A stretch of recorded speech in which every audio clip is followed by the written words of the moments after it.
As people get closer towards the later levels of 50 and above, we are slowly seeing a transition of players starting out endgame content. In this video, I wanted to highlight all of the activities that you can partake in at max level. A quick note that when I say max level, I am just simply meaning anyone who has reached level 50. Level 50 is the cap where you can add special points to your character, and it is also the max level of gear that you can receive. The most obvious forms of content are going to be the end level events that you can partake in. And there are some events that will require you to complete the main story in order to have access to those events, so just keep that in mind. But whenever an event pops up on the map and you click on it to view the details, it's going to give you a recommended level. There are a large number of events, both new and old, that you can run to get some pretty great rewards. Most of the events that were added after launch will have unique rewards for the event, such as uniquely named weapons and armor, and unique building plans. Keep in mind that event rewards and difficulty scales with the player, so this means that you can go back and do those low-level events and still get some pretty good XP from them. It is also generally a lot easier than the end-level events and take less time, so if you're looking for a quick way to level up, sometimes running through the easy events is the way to go. I will also put a link in the description showing all of the events in the game and the rewards that they give, so you can keep an eye out when the events start. To add on to the events, there are a total of 3 endgame events that can be triggered by launching a nuke in Fallout 76. The first one is going to be the Scorched Earth event, which is the original final boss event the game had. You launch a nuke in the Cranberry Bog region where Fissure Site Prime is located, and you can get unique plans, a legendary weapon, and more importantly, repair kits, which is the item in the Atom Shop that allows you to repair your gear while on the go, and it doesn't use any of your resources. So this is a really great way to stock up on those items. The next event is going to be called a Colossal Problem, and you can trigger this event by launching a nuke at Monaga Mine, probably pronounced that wrong. This one is probably the most difficult out of all of the 3 endgame events, and has a lot of mechanics built into the event that you need to look out for. This event, however, has a unique random legendary that you can get from these events, as well as the other kind of unique rewards like building plans and things of that nature. And to be quite honest, you'll likely see this one pop up the least because, like I said, it is so difficult and it usually requires a lot of collaboration from players to get this completed. The final event that's going to be triggered by a nuke is going to be one that's tied to the Nuke World branded events, and you could trigger this event by launching a nuke in the Ash Heap region. It's kind of south to the Nuke World on tour location. I'll show it in the video. I don't exactly remember the name off the top of my head, but keep in mind that there is also quite a few mechanics tied to this event, and you actually need to bring a melee weapon or have other players there that have melee weapons in order to complete this event. Like the other 2 events, it has unique rewards tied to it, and since this one is a Nuke World event, you will also receive Nuke-Acade tickets, which can be used for more unique rewards tied to the Nuke World update. This group of content is probably the most fun in the game and where you're going to most likely see the largest gathering of players whenever these events pop up. I would highly suggest running these whenever you see them, and keep in mind that they're also coming out with probably their biggest content update in years that's going to be bringing a whole new region, and they teased a new endgame event that will be triggered by a nuke launch, so we're finally getting our 4th event. And this is supposed to launch in May, so you guys are definitely starting this game at the perfect time. The next group of side content that you can work on can be started from any train station on the map. Inside you will find a chalkboard with a number of posters on the wall.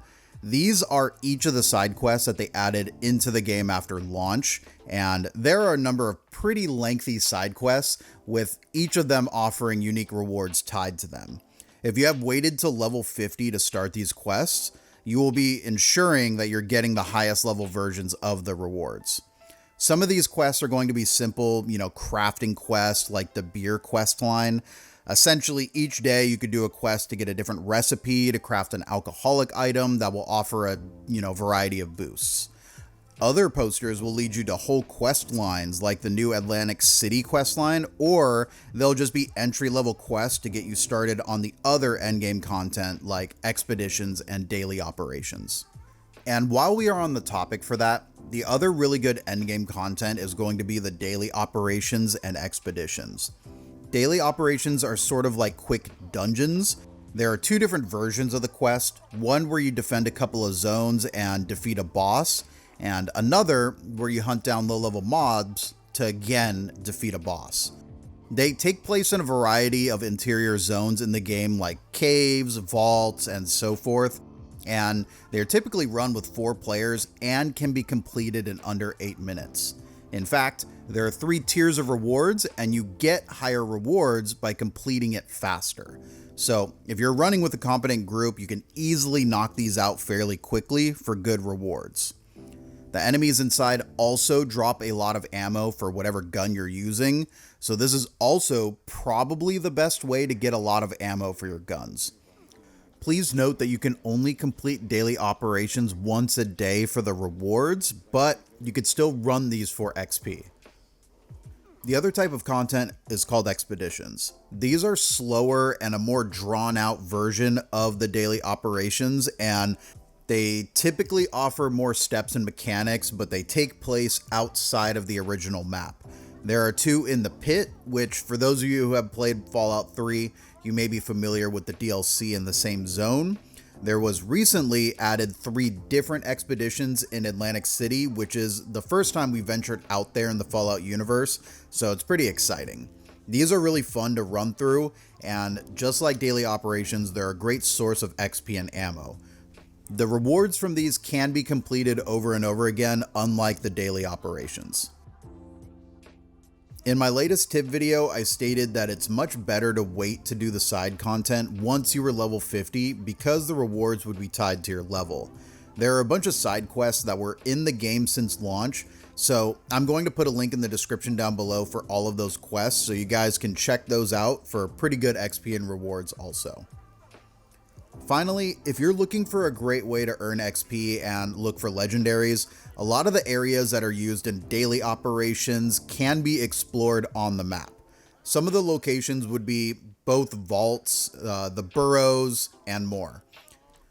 They typically have a lot of high-level enemies, and there are a lot of junk components inside as well. So they're great to look through every now and again when you're in between doing the daily operations and expeditions.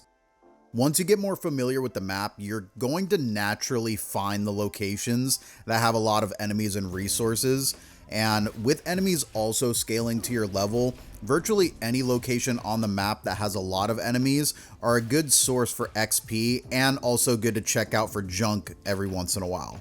I will likely make a video showing the best locations on the map so you can have it in like one place. So please be sure to subscribe so you don't miss that video. But that's pretty much going to do it for the end game content. Like I said, there is so much to do in this game, and once you get to max level and you start figuring out your build, you're getting nice armor sets and weapons, and it just feels like a really good time. And with the seasonal rewards that they have on a rotation, it basically always feels like there's something to do, and you have something to look forward to as well. I think this system really works out well because it gives the new player a chance to get all of the stuff that we have been able to get, and there is still some stuff that I'm missing from, not playing during certain new events. I know there's some like alien event that they added that I never really did before, so I don't have any of the stuff for that, so I like that they kind of swap them out so you can, get a chance to do them.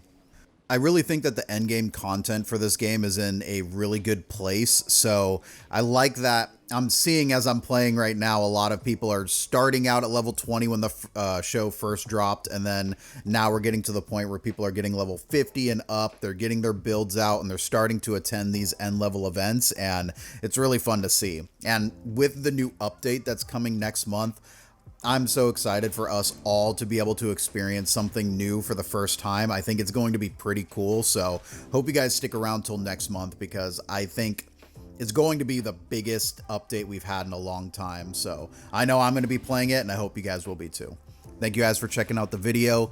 Please be sure to like, subscribe, and if you found a way to get good XP, you know, just starting out, or if you're a veteran to the game, go ahead and put it in a comment down below. I'd love to continue the discussion down there, but thank you guys for checking out the video. I'll see you in the next one.